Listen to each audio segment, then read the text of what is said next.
Sweet corn வடை பார்க்கலாம் வாங்க. ரொம்பவும் நல்லாயிருக்கும். மேலே நல்லா மொறுமொறுன்னு உள்ள சாஃப்ட்டா இருக்கும். சாப்பிட்றதுக்கு ரொம்ப நல்லாயிருக்கும். நம்ம இது கூட கொஞ்சம் பச்சரிசி கலக்கிறோம். அதனால் கொஞ்சம் நல்லா மொறுமொறுன்னு இருக்கும். அந்த அரிசிலாம் பொரிஞ்சு நல்லா சாப்பிட்றதுக்கு நல்லா மொறுமொறுன்னு இருக்கும். அரைக்கும்போது கொர கொரன்னு அரைக்கணும். வாங்க எப்படி செய்யுதுன்னு பார்க்கலாம். இது போல் உதுத்து எடுத்துக்கலாம். அலசிட்டு மிக்ஸி ஜாருக்கு மாற்றிக்கலாம்.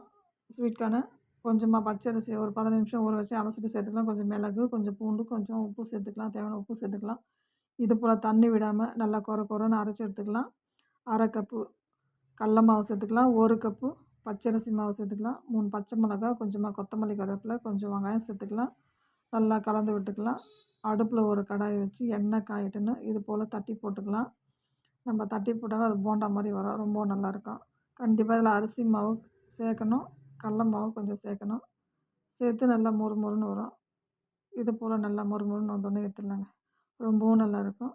காரம், இனிப்பு சேர்ந்தா மாதிரி சூப்பராக இருக்கும். நீங்கள்